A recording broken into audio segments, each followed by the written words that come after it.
From a highly secure network of top secret locations across North America, this is the Spurs Insider, another preseason edition coming at you the week before the regular season begins. I am your host, Mike Finger, joined by San Antonio Express News Spurs beat writers Tom Orsborn and Jeff McDonald. The season's underway. Tom's already on the road. He's in what I believe is a new secure location for him, one that he's never been to before, within view of an ocean. Tom, how are things in South Beach? Delightful. Yeah, delightful. Last week, with the hurricanes coming through, the forecast was for rain, but it's very nice here. Um, yeah, it's a good trip as always. You guys know this area well, from 13 and 14 finals. Does it bring back memories when you go back to Miami, even for a It, preseason game, regular season? Do you find yourself thinking about the memories that we made during it, those two epic finals, it Tom? does. It really does. You know, I'm I'm in an undisclosed location on South Beach. Mm-hmm. I always got to make a stop. I'm not staying at this hotel this time. It's called the Blue Moon. Yeah. But I have really good memories of that place. Staying there in 2013 with one Tim Griffin, our late Great, colleague, great, and great man. We miss Ti- dearly. yeah, Tim was doing remember that full page he used to do during the playoffs? It was a staple Page two. Yeah. of our playoff coverage. Yeah, it was an off the beaten path full page of potpourri that Tim could gather like nobody else. Yep. And I was his sidekick on that trip. He took me all over the place. How many uh how many Yeah, meals did he order and I not finish on that on I that I trip? knew that was coming. I knew that was coming. Yeah, Tim Group. yeah, he knew restaurants like no other. He Uh-huh. really did. And he was telling me the whole trip, there's this Jewish deli we got to go to. It's on the outskirts of town. We can make it when we're headed to the airport. Whenever we leave, we can stop there. And Hmm. sure enough, we stopped, and he's telling me, "I'm going to get matzo ball soup. I'm going to get a pastrami sandwich. You can't go wrong at this place. I've read about it. It's great reviews, great food."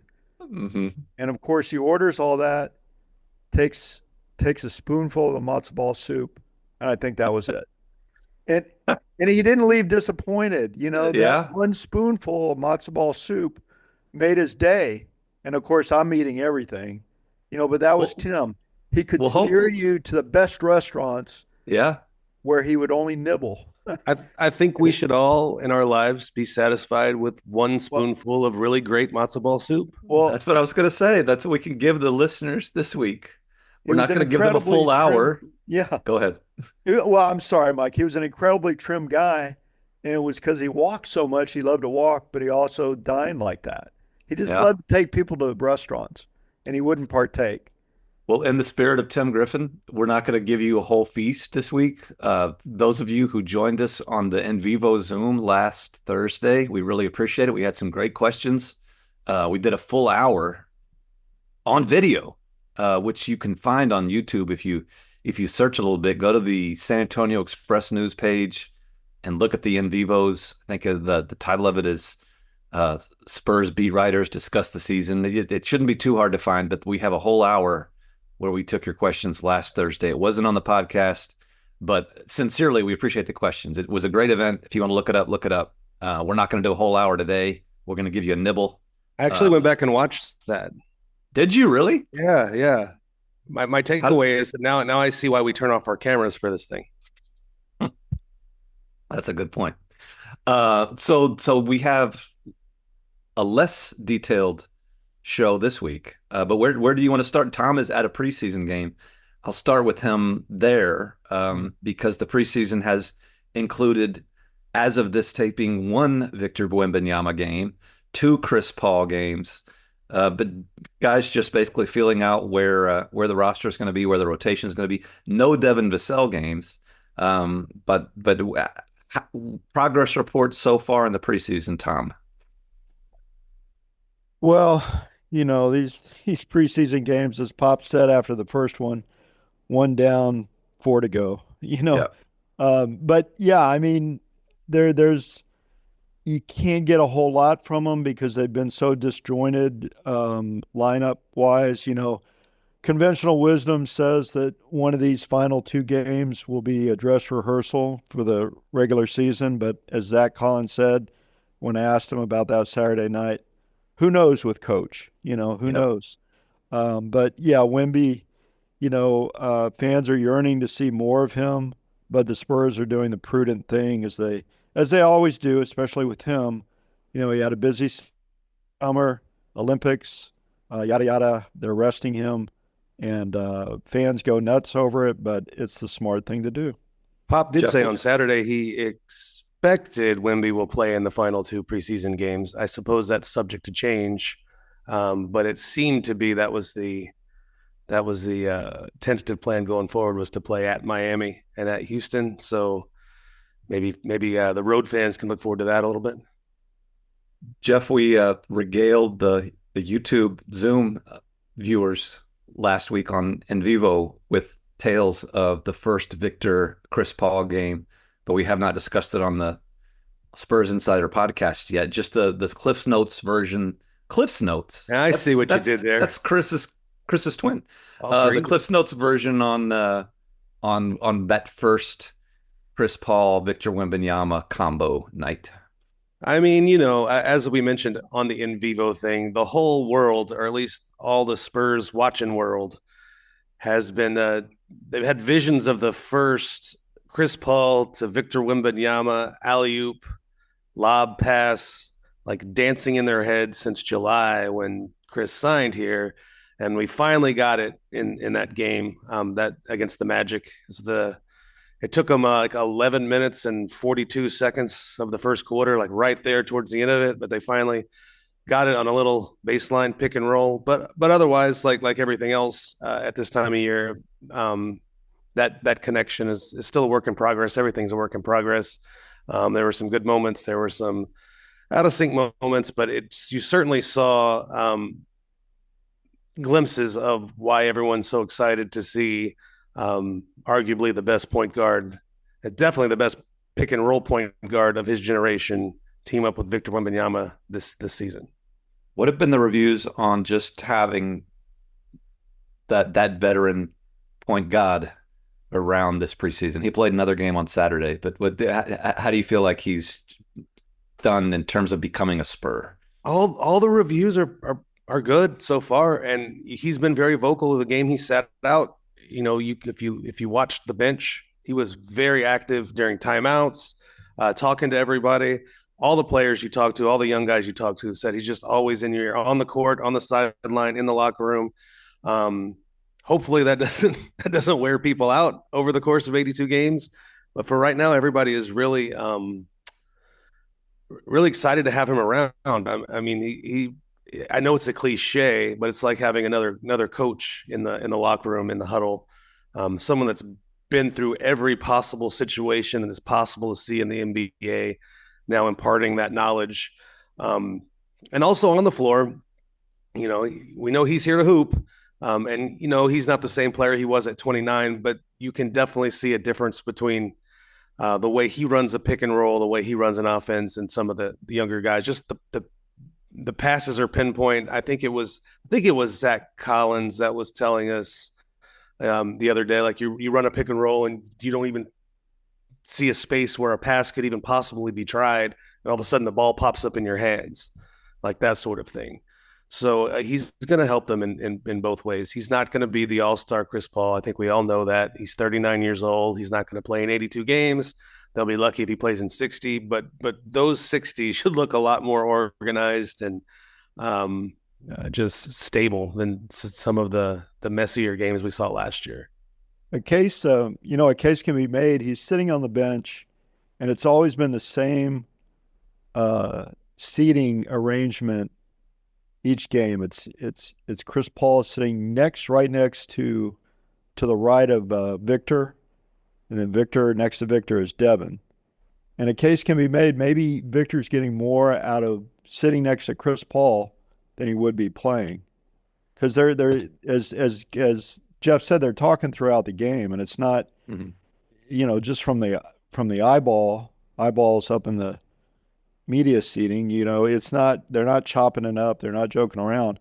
He's pointing at stuff on the court. Victor's nodding his head, and maybe Victor's getting more out of that than he would be on the court. I'm sure they've thought of that. Like that's part of, like Jeff said, Chris Paul's here in his mind because this was the one place in the NBA that let him play. Like this is the place that gave him a job. The Spurs gave him that job because of stuff like Tom's talking about. Like they need that. It's not just the playing; it's all the stuff. Greg Popovich mentioned after Chris Paul's first game that what did he say, Tom? That he was mesmerized at some point just listening to him talk to the guys in the huddle on the court. And saying, why didn't I think of that? Chris will say something. He says, why didn't I think of that? Yeah. And like Jeff said, that might grate on people eventually. But in the short term, it's just, we've mentioned this before. It's nice to have another adult in the room. And the Spurs opened their preseason schedule against Oklahoma City, and there's some parallels there in terms of what Chris Paul brought to the Thunder in the 1 year he was in Oklahoma City. It was a similar situation, and then Oklahoma City was a team kind of on the rise. They were very young. They just needed someone to show them the way to the next level. And Chris was there for 1 day. And if you talk to like Shea Gilgeous-Alexander, he will tell you that Chris made just such a massive impact on his career just in that 1 year. The Thunder coach, Mark Dejanol, was an assistant there when Chris was there. Mark who? And you heard me. And he went on. You heard me. He went on. That brings back memories, right, Mike? He went on and on. Indeed. He went on and on about Chris and what he brought to the Thunder during that. It was one season, but there's so many parallels there that it's kind of interesting. And the Spurs are hopeful that Chris can do the same thing here. It's just give everybody, just show them how it's done. Show them the ropes. Show them how to navigate this situation, that situation, late game situations, just all the little nuances that go into winning basketball games on a consistent level. That's what the Spurs can learn from Chris Paul this year. And he showed it in OKC when he was there. And I think the Spurs have reason to be optimistic he can have the same kind of effect here, where years from now, maybe Victor's talking about how, Chris Paul made such a difference in him getting to the next level. And it seems as though he won't get on their nerves. Pop, in that quote about being mesmerized, he ended that comment by saying, he does it the right way, he makes them feel good about themselves. And it's one thing if you've got someone who's trying to be a leader, forcing his way into a leadership role and yakking all the time. Then there's another thing. If you got a veteran like him, a Hall of Famer like him, who's, pointing it out because he wants you to get better. There's a huge difference in that. I actually did have a conversation with someone in Oklahoma City about this, because Chris does have a reputation in some corners of the league of being a little bit of a hard ass. Irascible? Yeah, that may be a better way of saying it. And I asked the Oklahoma City guys, like, what was he like in that year? Did he wear on people? And he said no. Chris really got that reputation because they were a young team. Like, he had a little more patience with a young team. He was teaching a young team. They weren't. He has less. Apparently, he has. Chris Paul has less patience for, like, let's say Houston, when he was in Houston, and think of some of the players that were on the roster with him in Houston, veteran players who should know better, who should know how to carry themselves, who should know how to act, who should know how to be professional. That tended to bring out the irascibility in Chris Paul more than kids learning the game and making mistakes. And so I think there's a difference there that might be worth watching too. This Spurs team is going to be young players making mistakes, not veteran players kind of being unprofessional. which is what some of Chris's problems were with other teammates in the past, from what I'm told. Well, when you guys were talking about that, Tom in particular, just about the idea of being part of a team and having the guy kind of leading the thing, the host on the floor, if you will, wearing on you, becoming annoying, like just beating you over the head too much. Like Tom wouldn't understand that at all, would you?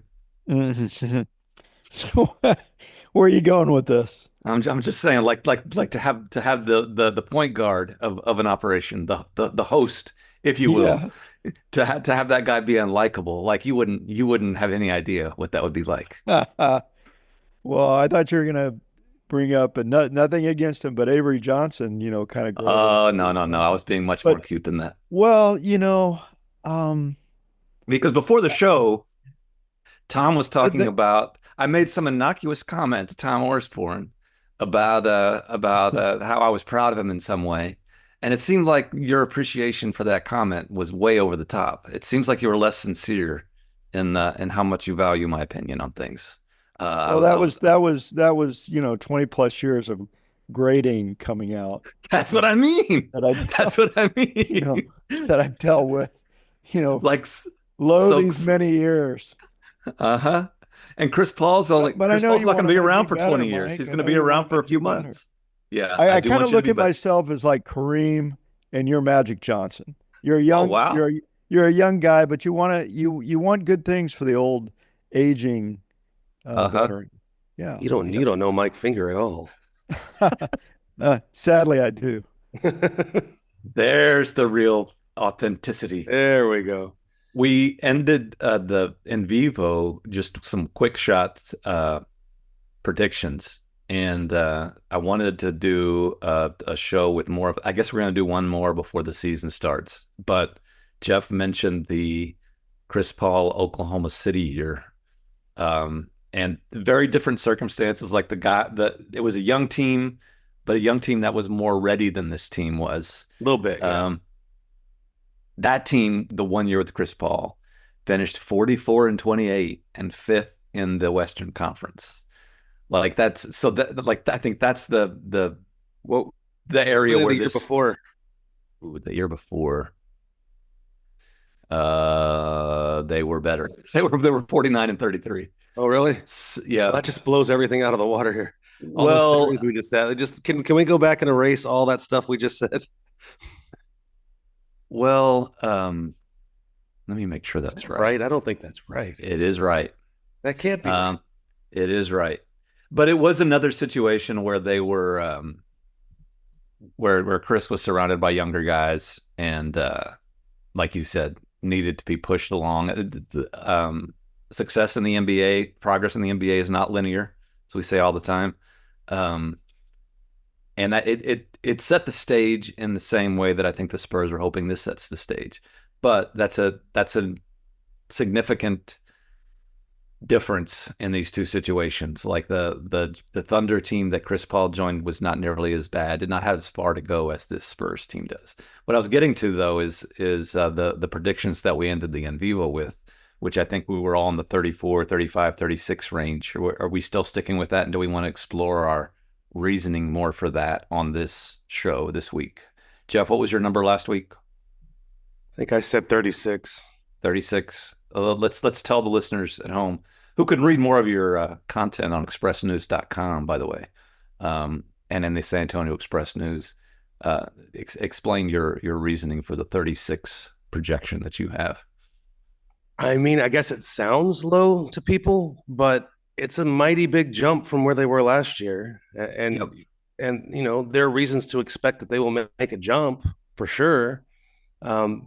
But I think predicting a team to go from 22 wins to 36 is a pretty bullish prediction.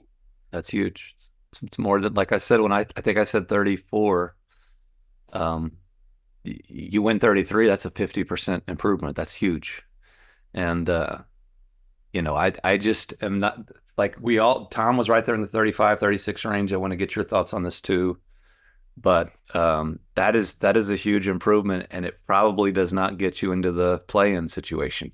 So it'll be interesting to see how Chris Paul, how Harrison Barnes, how basically everybody deals with the idea that this team could make a lot of improvement and still not be there in the race that they all want to be in. Um, but I think that it's much like the Thunder in 2020 or the year that Chris Paul was there. It's a step that the organization needs to take. You can't skip steps, as the Spurs say all the time. And a big part of it, of the calculus, is the Western Conference is just brutal. Yep. Like who are teams going in that you can say unequivocally the Spurs at full strength, unequivocally they're better than? There's maybe Utah, maybe Portland. That's it. Yeah, and they get them in the first 10 games. They play Utah twice, Portland once. Better win those games. Better win those games because they've also got at Dallas, Houston twice, at Oklahoma City, Minnesota, Clippers. Yep. And we also mentioned on En Vivo, the other part that comes into this, the teams that could fall below are the teams that either just implode, like because the veterans just get unhappy and everything falls apart, or there's a big Ja Morant type injury. But you're looking at maybe the Clippers and Suns as implosion candidates. Those are good rosters. Those are good teams. And then Memphis still, I think they're going to be a whole lot better. But these are really good teams that expect to be not just in the play-in, but the playoffs, that could finish 11th, 12th in the league, in the conference. So again, we're kind of setting expectations here for the local Cagers this season. I think it's absolutely correct and understandable and right to think that they're going to be a whole lot better than they've been the last couple of years. That just might not translate into play-in appearances. 36 wins, which is what I predicted, which is as I mentioned, is a pretty huge jump in one season. That would have been 10 victories shy of the play-in last year. Yep.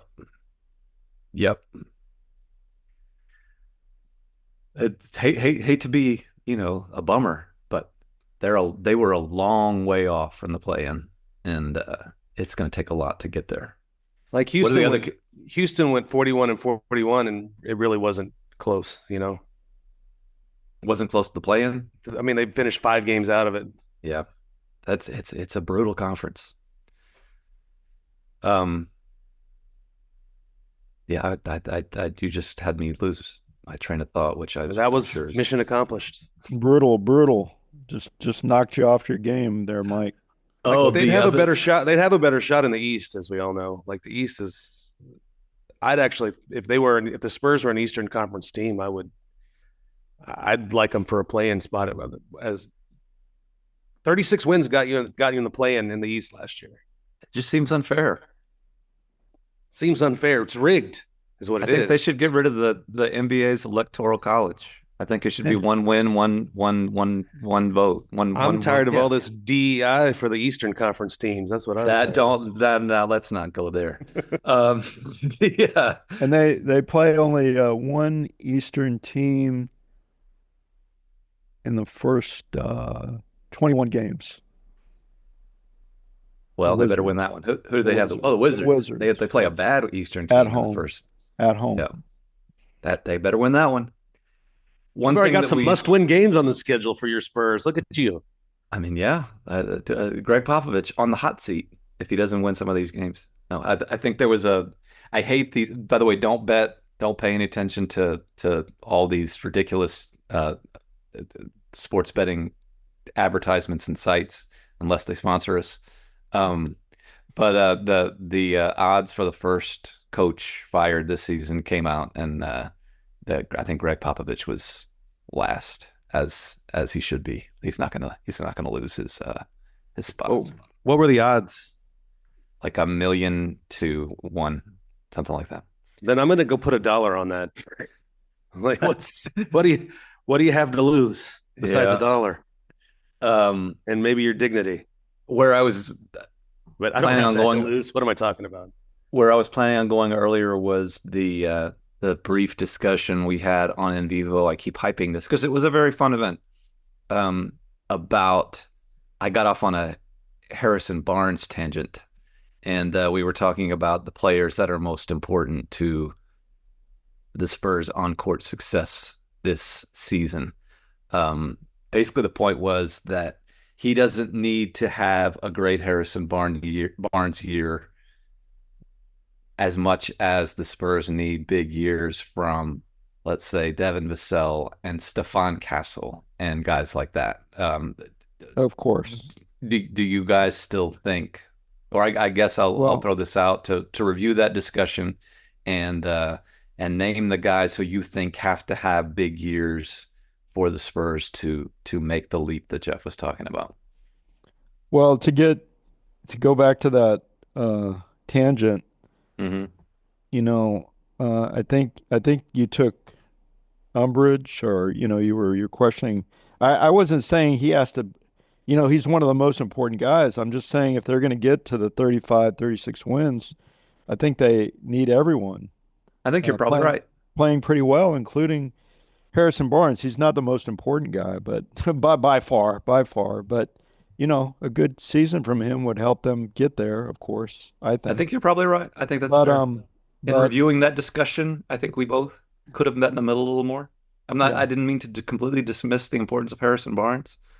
Um, I think but the point I was trying to make, probably not very well, was that um, somebody generally on a roster is going to have a subpar season for by their own standards. And if of the top like 7, 8 guys in the rotation, if Harrison Barnes is the guy who's a little subpar, I think the Spurs would be fine with that.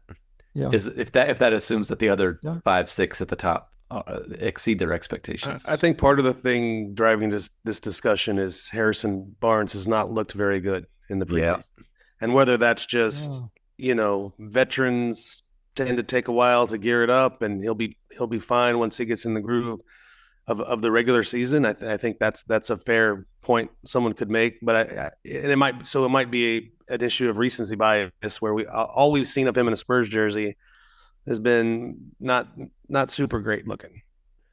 I was up in And we're also thinking Vassell's going to come back maybe within the first week of the season. He's going to start. You're how are you going to make that work? I mean, if Harrison isn't playing great into the season, would he be the one to go to the bench? I mean, I don't know, but I just think you're already trying to put that puzzle together. And if Harrison Barnes isn't looking like the Harrison Barnes of old, maybe he's the guy that makes that puzzle work for you and moves to the bench. I don't know if that's true, but when you're asking like how important is he to the operation, I'm thinking he might end up on the bench. I don't know that, but he might. yeah. I was Devin, up covering football this weekend in the DFW area, and I did not get to closely analyze that preseason game on Saturday. But were there more Harrison Barnes and Jeremy Sochan together minutes, or did both of those guys play? Yes, they both played. How has that looked so far through 3 games, do you think? I 'Cause think that was a big question. Can those two guys play alongside each other? They play sort of similar positions. I think Sohan looks pretty good because he's just back doing the things that he can do, just cutting and finding space and just playing with energy. Like we know he can't play point guard, and we know he's not going to be a knockdown shooter, but just those little heady plays that he does here and there, little duck ends, hit the boards, push the ball when he gets a rebound. Like he's looking. I'm not going to sit here and say he looks like a star in the preseason, but he's looked a lot more solid this preseason than last year when he was trying to figure out the point guard thing. And Barnes just looks like a veteran, trying to find his way on a new team maybe in the early part of preseason.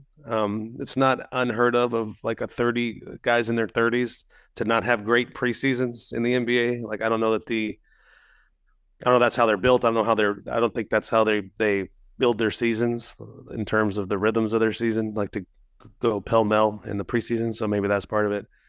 But Well, let me Um, ask you this. Removing the dynamic, and I'm not sure you can, of Harrison Barnes being a veteran, respected veteran who volunteered to come here, was very excited to be here, probably expected to start. If you take that out, He's started uh, 82 games in a row, 2 years running now. he So yeah, started 82 games in a row, 2 years running. And you can't just take that out because you don't play basketball in a vacuum and there's right. feelings and there's dynamics and all that stuff. But just the X's and O's basketball of it. When Devin Vassell returns, do you think a better rotation, a better lineup, a better on the court situation for the local Cagers would be to leave Julian Champagny in the starting lineup alongside Devin Vassell and Jeremy Sochan and have Harrison Barnes come off the bench? Or would it be to send Julian Champagny back to the bench and keep uh, Vassell alongside Sochan and Barnes? I could argue both sides of that. I think some of it might be recency bias talking, but Champagny has looked really good doing what he does in this preseason, just catch and shoot, catch and shoot, catch and shoot, and that's sort of the guys you need to play around Victor Wembanyama. Victor Wembanyama and Chris Paul and even Devin Vassell, guys that you don't have to feed the ball to, but if the ball finds them and they're open for three, they can knock it down. And Champagny's looked really good doing that through 3 preseason games. Now, it's been 3 preseason games, very small sample size. Can he keep that up? If he can, I think there's an argument to be made to keeping him there in the starting lineup. The other side of that argument is your bench is going to need some shooting too, though. Yep. So if you have everybody that can shoot in the starting lineup, I mean, maybe the bigger problem is the Spurs don't have enough of those guys on the roster as a whole who you think can be a 40% three-point shooter. Like maybe Devin, maybe Champagny. We've seen Mamu knocking them down preseason. Outside of that, and I don't know that Victor's going to get to 40%, So outside of that, you don't want all your shooters on one unit. Percent. That's an important yes. What did I say? Word there. You said you're afraid he wasn't going to get to 40. I was worried about him. Yeah, I was talking about percentages. Sorry. Oh, you hope he makes it to 40. Yes. Yeah. I think. Come on, man. I mean, I won't be alive to see him make it to 40, but that's true. So, but good luck to him though. Mm-hmm. But anyway, so I could see maybe keeping one of those shooters like Champagny on the bench, so you have more shooting off the bench as well. Really, the upshot is they need more shooting. Yeah, but I guess almost every team in the league could say they need more shooting. They didn't do a lot to address their shooting in the offseason. They're really hoping. They're really hoping that for a lot of internal improvement. And to their credit, we've seen that through the first 3 preseason games with Champagny and Mamu being guys that can knock down threes at a pretty consistent rate. Harrison Barnes has been in the upper 30s his career, so maybe up. Chris Paul's been an upper 30s guy, I think, mid to upper 30s. Maybe he can keep that up. I wonder about the Harrison Barnes thing in that just it seems to be a really likable guy, very respected in the locker room, very professional, understands how the league works. He does not strike me. I don't know him well. I've talked to people around the league who have dealt with him for a long time. All say sort of the same nice things about him. He doesn't seem like the kind of guy who would pout and quit if, when Devin Vassell comes back, Pop asks him to come off the bench. But he started 82 games 2 years in a row. He did not come in here to a young team thinking he'd come off the bench. I just wonder if that's something that they would consider, because it has the potential when you do that with a veteran guy to not go over well. And I wonder about that. And Pop has a long history with him dating back to the 2016 or not 2016, 2019 World Cup, FIBA World Cup. Yep. Loves him. So I do think he'll get a longer leash if he needs it, probably. And we've talked on this podcast and just in the newspaper and everywhere for a long time about how often we all, podcasters, sports writers, basketball fans, basketball observers, how often we overrate the whole starting lineup thing. That's not the end all be all. Like you can if you want to keep Harrison Barnes in the starting lineup indefinitely as a show of respect to him, and by the way, I feel bad about talking about him like he's terrible. He might have a great year, but I mean, just for the sake of argument, if you want to keep him in the starting lineup for 82 games, and that's not your most used lineup, if other lineups play more, I think that's fine too. We're probably making too much of it. yeah. Speaking Just of to long, give Harrison some this let's look, last year he averaged 12 points a game. Mhm. You know, he shot 47% from the field. He shot almost 39 from three. It's pretty You good. They'll know, take that. it's pretty good. He had a 40-point game in there against the Chris Paul's Warriors. Hmm. So The issue I is mean, him playing it's hard alongside to believe. Jeremy. It's hard to believe that he's just fallen off a cliff. I mean, Right. it could be that it's very possible. I mean, I don't want to break news here. I don't want to like alarm anyone, but it might be possible that we are just completely overrating the results of 3 preseason games. We're doing a podcast on October 15th. Like you gotta overdo something. speaking Tom, what were you gonna say? speaking of long and short leashes, the question of the day is: when you're training a dog, is 5 seconds in the crate No, bad behavior long enough? no, but Mamu's great. That was so great. What did I miss there? You need to read your colleagues' stories occasionally. Well, he's been busy. He said he's been busy with the football in Dallas. He watched that That's true. amazing Cowboys Lions game. Yeah, So still so recovering from tell that. the Mamu story, a dog in the crate story. Well, Pop said Saturday he's going to have a shorter leash, less tolerance when it comes to repeated mistakes. Uh-huh. Mamu was asked about this for his reaction, and I'll let Jeff pick it up from there. Oh no, I wasn't ready to be passed the baton. Okay. So he's asked for his reaction, and Mamu says, "Yeah, makes sense. We've got a young team, and we're all eager to learn, which is a good thing. But when you make mistakes over and over again, there's got to be consequences." He says, such as with my dogs. Mamu loves talking about his If my dogs. young dogs screw up, they're in the crate. I'm saying, bad boy, you got to go in the crate, 5 seconds, and then take them out. So Pop said, minutes and roles are going to be determined more by who. That He's going to put more. that was really an interesting part of that Pop quote, is basically acknowledging we have too many guys and not enough spots. And the guys that keep making the same mistakes over and over are the guys that aren't going to end up playing. They're gonna go in the crate. They're going to go in the crate. Is Malachi Branham currently in the crate? Well, that's a good question, and I will be interested to see, Tom, if he plays. I guess by the time this gets to the podcast listeners, we will know the answer to this question. But if Malachi is active tonight in Miami, he did not play in Utah. He was not on the Malachi Branham was not against Utah. Sorry. Malachi Branham was not on the list of guys the Spurs ruled out, they send out during the afternoon before the game. And then like halfway through, you're going, hey, Malachi hadn't played yet. And had he actually been in uniform and not playing, I think that would have been a bigger story. But it turns out he was in street clothes too. It was just unannounced. A lot of times everybody at some point during a preseason schedule gets a day off. So this just might have been his day off. But I think fans are curious because while a guy like Blake Wesley has enjoyed a really great preseason, it seems to be like his stock is trending up. Malachi Branham has not had a great preseason, and you're looking at which guys are going to be part not just of the team this year, but past this year, who's part of the long-term plans. And a guy like Blake Wesley and a guy like Malachi Branham are both guys that are on the bubble for that.